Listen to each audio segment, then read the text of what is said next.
பெரும்பாலான மாணவர்கள் தாங்கள் சோம்பேறிகள் என்று தவறாக நினைக்கிறார்கள். ஆனால் உண்மை என்னவென்றால், உங்கள் செயல்பாட்டு முறை சிதைந்துள்ளது. அதிகாலை 5 மணிக்கு அலாரத்தை அமைக்கிறீர்கள். இன்று சாதிக்கப் போவதாக உறுதியளிக்கிறீர்கள். ஆனால் மதியத்திற்குள் குற்ற உணர்வு மற்றும் கவனச்சிதறல் என்னும் இருண்ட குழியில் நீங்கள் வீழ்ந்து விடுகிறீர்கள். நீங்கள் ஓடிக்கொண்டே இருந்தும் ஒரே இடத்தில் தேங்கி இருப்பதாக உணர்ந்தால், இந்த வீடியோ உங்களுக்காகவே உருவாக்கப்பட்டது. வெறும் உழைப்பு என்ற மாயையை தாண்டி மனித உயிரியல் அடிப்படையில் ஒரு புதிய அட்டவணையை நாம் உருவாக்கப் போகிறோம். உங்கள் வெற்றிக்கான இந்த பயணத்தை தொடங்கும் முன் ஒரு சிறிய வேண்டுகோள். இந்த வீடியோவை லைக் செய்துவிட்டு நமது சேனலை சப்ஸ்கிரைப் செய்யுங்கள்.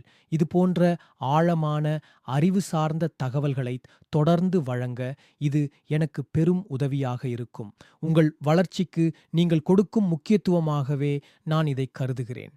வாருங்கள் தலைப்பிற்குள் செல்வோம். உங்கள் மூளையை ஒரு ஸ்மார்ட் போன் கற்பனை செய்து பாருங்கள். சரியான மென்பொருள் அமைப்பு இல்லை என்றால் எவ்வளவு விலை உயர்ந்த வன்பொருளும் பயனற்றது.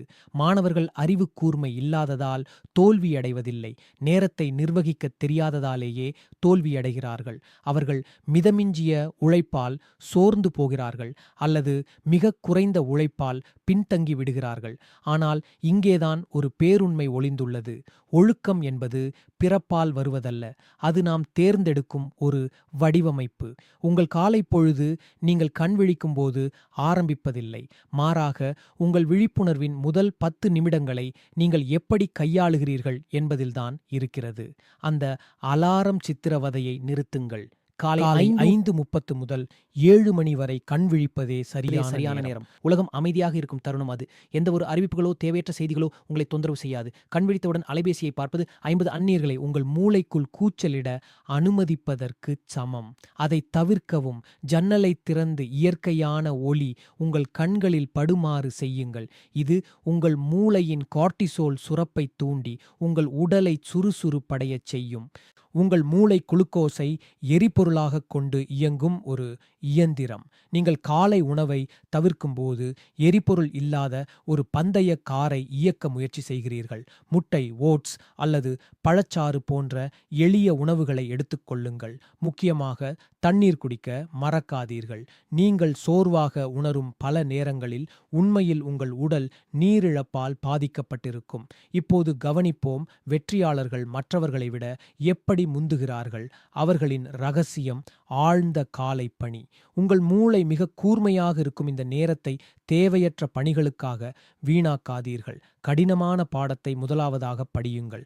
1 மணி நேர காலை நேர படிப்பு நள்ளிரவில் நீங்கள் படிக்கும் 3 மணி நேரத்திற்கு சமம். 50 நிமிடங்கள் முழுமையான கவனம், 10 நிமிடங்கள் முழுமையான ஓய்வு. இதுவே பொமோடோரோ தத்துவம். அந்த 10 நிமிட ஓய்வில் அலைபேசியை தொடாதீர்கள். இங்கேதான் அனைத்தும் மாறப்போகின்றன.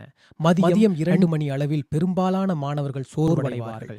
அதிகப்படியான மதிய உணவை உட்கொண்டு மூளை மந்தமான நிலைக்குச் செல்லும். இதற்கு மாற்றாக புரதச்சத்து நிறைந்த எளிய உணவுகளை உட்கொள்ளுங்கள். மூளை மேகமூட்டமாக இருந்தால் சரியாக 20 நிமிடங்கள் மட்டும் ஓய்வெடுங்கள். இது உங்கள் மூளைக்கான ஒரு ஹார்ட் ரிசெட். மதிய நேரத்தை செய்முறை பயிற்சிகளுக்காகவோ அல்லது குறிப்புகளை எழுதுவதற்காகவோ பயன்படுத்துங்கள். கடினமான கோட்பாடுகளை மூளை புத்துணர்ச்சியுடன் இருக்கும் நேரத்திற்கு ஒதுக்குங்கள். மாலை 6 மணிக்குள் உங்கள் மூளை சோர்வடைந்திருக்கும். உங்கள் அறிவாற்றலை காக்க இப்போது உங்கள் உடலை இயக்க வேண்டும். 30 நிமிடங்கள் உடற்பயிற்சி அல்லது விளையாட்டு.